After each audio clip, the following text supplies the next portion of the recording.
How you doing? My name is Jeff. I'm with the ValhallaVentures.com, ReGuideService.com, ReiguideService.com, and I'm going to talk about property walkthroughs. Now everybody needs to walk through a property. Gotta fix my hat. Everybody has to walk through on a property from time to time if they want to be an investor. Makes sense to occasionally look at what it is that you're investing in. So if you're going to do a walkthrough, I just have some easy tips and suggestions if that's what you're looking to do. So one of the things that I would do is I'd suggest getting a professional to help you when you're doing your walkthrough. Should be someone that you have on your team. You should be establishing this relationship doing these walkthroughs. If someone knows what your plan is and they know that you plan on paying them right and fixing everything correctly, and you're only going to buy deals if they're doable, you need this professional to go through with you beforehand and tell you what all that means. So I digress though. You may want to do this on your own, and so that's fine. When you walk through a property, the thing that's most important is just to pay attention. And it's really difficult when there's a house that is occupied, people are living in it. You gotta, look around their stuff. Sometimes people hide stuff with their stuff, hide issues, hide problems, that kind of thing. But a lot of times if you ask people, will be real honest and tell you what all their issues are with the property. I've very rarely encountered people that are malicious in what it is that they'll tell me about their deal. But when you're walking through, look for stuff like water stains, cracks in the drywall. Water stains, pretty simple. There's water leaking from somewhere. If it's on the roof, it's probably from the roof. If it's around, fixtures under the sink or behind the toilet or by the tub, well, then you probably got an issue there. It's pretty easy if you're talking about a general walkthrough. Cracks in the drywall, they're going to depend. If they're cracks in the ceiling, it might be because they use, nails to put them up and they've slowly worked their way loose and the seam is broken. I mean, there's a lot of reasons why. But you're not really worried too much about just a break where you can see the split there. You're more worried about separation where you can see that it's been pulled apart, because that's more typical of an issue, is if there's actually a separation. Just a simple break where there's just a crack or a straight line or whatever, that's not that big a deal. That happens a lot. Houses move. They're meant to breathe. So people bump up against walls. There's, gaps between the drywall. There's gaps between the drywall and whatnot. I think my light just dimmed down. Anyway, one of the things that I would say that you also want to look for is random weird electrical stuff. If you go up in the attic or you see in the garage that there's just some wiring that's exposed and open and out, that's usually a bad sign that someone's been doing some tinkering, some trying to handyman 101 it, which is never a good sign. You want to do stuff like turn the sinks on and make sure that the P-traps aren't leaking, make sure that the valves aren't leaking, make sure there's hot water everywhere, that kind of stuff. It's pretty easy. You can buy a small little electrical tester that you can plug in and see if GFCIs are working, see if outlets are properly grounded, that kind of stuff. So there are things that you can do, to save yourself a little bit of money and not having an inspector, but you're not going to have all the knowledge that they have to have to qualify themselves as an inspector. So again, I do suggest having a professional. The inspectors I rag on a little bit because they don't really know anything about construction for the most part. They just know what the code book says and how to look for that item, which is good, right? They're very, very straightforward of what they're looking for. Code violations, safety violations, things that aren't built to code, that kind of thing, which is good. You need that.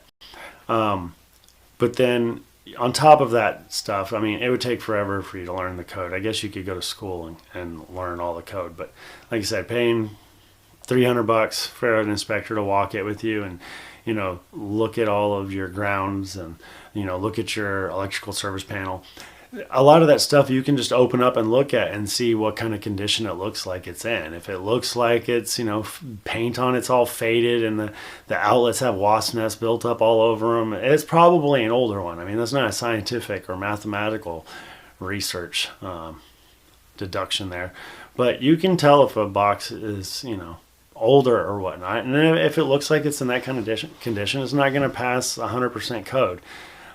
Is it safe? Well, you're going to have to open up the panel and dig in it a little bit to do that. And that's one of the advantages of hiring an inspector, is they'll do that for you.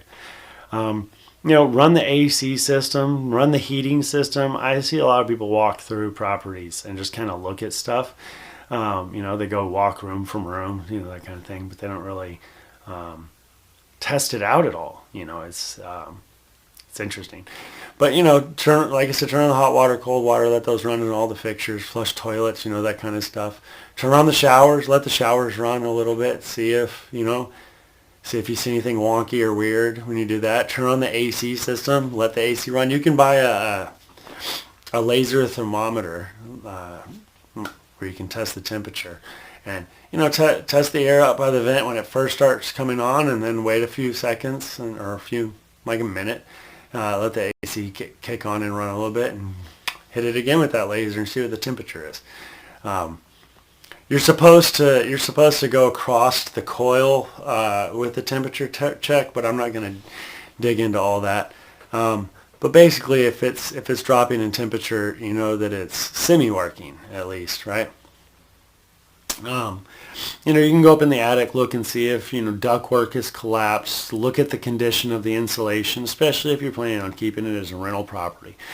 Just because it's a rental property doesn't mean you don't want it to be efficient. You don't want to waste electricity, and your tenants aren't going to want to waste electricity. If they're staying at your house and their bill is $150 a month, and the neighbor down the street's $350 a month, well, they're probably going to stay where they are, based on a cheaper electricity bill, if that's a factor, right? I know a lot of people worry about what their bills are, and so if it's a rental property, if it's a selling property, go up there and take a look. If it needs insulation, look at that. Windows, open and close some windows. I hardly ever see people open and close windows on walkthroughs. So, open and close windows. Make sure that they're, operational. Make sure that they do what they're supposed to do.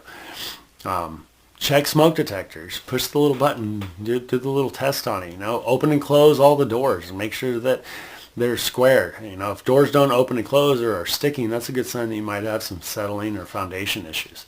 So test out the house. Do more than just walk around it and look at stuff and go, ooh, that's a big closet. I bet people would really love that. Do more than the generic. If you're going to be looking at a property to purchase, you want to do more than just, put your hands on your hips and stand outside and go, this is some decent landscape and just need a little bark mulch. You got to really kick the tires, start the engine, climb underneath it, open the hood, check the dipstick, see if there's any blow-by, that kind of thing. Those are car references. But you get what I'm saying. You got to really do a little bit extra if you want to get away with not having an inspector, and then expect to know what all you need to do in this house. Like I said, go in the attic. If there's a crawl space underneath, God help you, because I hate crawl spaces.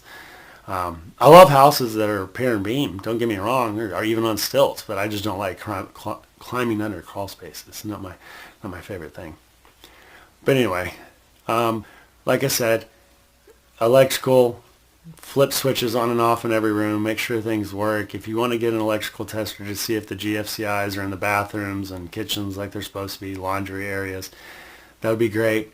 You can get a little wand tester thing to see if electrical's working in outlets.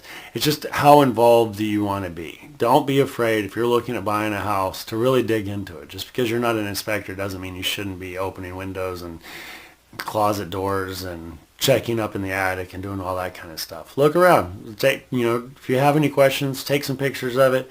You can email them to a professional. You can email them to me. My email address is on my website, thevalhallaventures.com, reguideservice.com, reiguideservice.com, and feel free to contact me on there. And my email, phone number, all that stuff's there. You'll find it. And I usually get back to most people. Depends on how busy I am, but most people I get back to the day of the next day, something like that. But yeah, just when you're looking look at everything. I don't really suggest climbing on roofs for most people unless you're like an agile, healthy, you feel good about yourself, you got good balance, no equilibrium issues. Roof's not on too much of a pitch. Don't ever go on a clay roof or a tile roof. That's just I don't care who you are. I don't care how agile you are. You don't do that. Those are dangerous. I don't even go on those. But I suggest staying off of the roof for the most part, and definitely, want to get a couple of estimates from a roofer until you find a good one. There's some roofers out there that are, let's just say they want to sell roofs really bad. So you want to make sure you get a good roofer who will give you give you some good feedback. Preferably someone that is a professional. You can have windstorm inspectors come out and look at it too, depending on your area. But anyway, if you have any questions for me, if you want more details on what you can look for on a walkthrough, I have some walkthrough videos. I also have some more details on walkthroughs on the website. And if you have any questions, you can contact me. My name is Jeff, ValhallaVentures.com, reguideservice.com, REIGUIDESERVICE.com, and we'll talk to you soon. Good luck. Don't get on the roof, especially if it's tile.